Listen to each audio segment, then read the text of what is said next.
একদম আগাছা দিয়েই তৈরি করে ফেললাম চুলের প্যাক। বিশ্বাস হচ্ছে না। একদম সত্যি কথা। বিয়ের আগে ঠিক এভাবে করেই যত্ন করতাম চুলের। তো বাচ্চা হওয়ার পরে চুলের যত্ন তো দূর, নিজেরই যত্ন করি না। দেখুন আমার চুলগুলা যদি একটু প্রকৃতিতে রোদ থাকতো কতটা ঝলমলে করতো। কিন্তু দুঃখের বিষয় আজকে প্রকৃতিতে রোদ নেই। কিন্তু তারপরে দেখুন আমার চুলের আগাটা কি পরিমাণ ভারী লাগছে। আর চুল একদম স্ট্রেইট কি সুন্দর, তাই না? তো চলুন কিভাবে প্যাকটা তৈরি করি। এই যে কালো কিশোর বলে বা কালো কেশরী যে যা নামে বলেন, ছবি দিয়ে দিচ্ছি দেখতেই পাচ্ছেন যে ভিডিওতে দেখা যাচ্ছে এগুলো আমাদের বাড়ির আশেপাশে দেখেন আমি কি ঝোপ মানে ঝাড় থেকে কিন্তু এটা তুলে নিচ্ছি। আর এটা আপনাদের বাড়ির আশেপাশে যেকোনো জায়গায় কিন্তু এটা হয়ে থাকে। তো আমি তারপরে এখানে বেশ খানিকটা নিয়ে নিলাম মেথি। মেথি নিয়ে কিছুটা পানির মধ্যে এখন ভিজিয়ে রাখবো। তারপরে আমি চলে যাচ্ছি মেহেদি পাতা তুলতে। আমাকে বেশ খানিকটা অগোছালো একদম কেমন যেন জংলি, জংলি লাগছে। আসলে আমি গ্রামে আসলে একদম এইভাবে জংলি টাইপেরই থাকি। তাছাড়া আমি আরো অনেক বেশি কাজকর্ম করেছি এই সবকিছু উপকরণ জোগাড় যন্ত্র করতে গিয়ে আমার এই অবস্থা। তারপরে আমি চলে যাচ্ছি এক জায়গা থেকে এই যে নিম পাতা পাড়তে। আসল যে নিম, সেই নিম পাতা এখান থেকে পেড়ে নিলাম। নিম পাতা নিয়ে নিম পাতাগুলাকে আমি ছাড়িয়ে নিচ্ছি। মাঝখানে যে ডাঁটা বা ডান্ডি যেটাই বলেন সেটাকে বাদ দিয়ে দিব। তারপরে চলে আসলাম অ্যালোভেরা নিতে। প্রত্যেকটা উপকরণ আপনারা কিন্তু একদম পয়েন্টটা মানে করে নিন। কারণ হচ্ছে আমি তারপরে একেবারেই সবগুলো প্যাক বানানোর সময় আরেকবার দেখিয়ে দিব, সমস্যা নাই।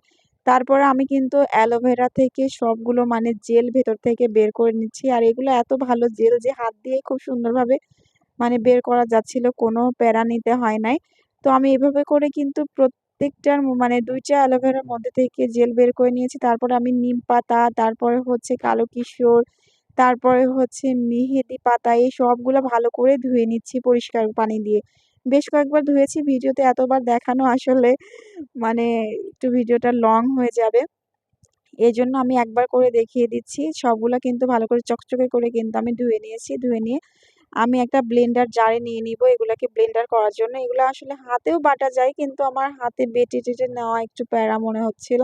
এজন্য আমি শর্টকাটে ওয়েতে ব্লেন্ড করে নিলাম। কারণ আমার আম্মুর এই ব্লেন্ডারতে খুব সুন্দর ব্লেন্ড হয়। তারপর আমি ওই যে রেখেছিলাম মেথি, সেই মেথিগুলা দিয়ে দিলাম। তারপরে হচ্ছে ব্লেন্ড করে এর মধ্যে হচ্ছে কলা এবং ডিমও দিয়েছি একটা। তারপর ব্লেন্ড করে এখন এর মধ্যে আমি হচ্ছে বেশ খানিকটা যেকোনো নারিকেলের তেল ব্যবহার করতে পারবেন। তো আমি এখানে কি, কি ব্যবহার করলাম একটা ডিম, মেথি, কালো কিশোরী, তারপরে হচ্ছে কলা, তারপরে হচ্ছে এখানে নিয়েছি মেহেদি পাতা, নিম পাতা।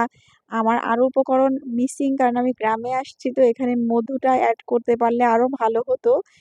জবা ফুল এড করেছি যেটা ক্যামেরাতে স্কিপ হয়ে গেছে। যাই হোক ব্যাপার না। তো আমি এখানে হচ্ছে কি, কি উপকরণ নিয়েছি সেগুলা কিন্তু নাম আমি অলরেডি বলে দিয়েছি। এই সবগুলো আমি যেহেতু দেওয়ার মতো আমার কেউ নাই আপাতত আমি একদম নিজের মাথায় নিজের লেপটে নিয়ে নিয়েছি।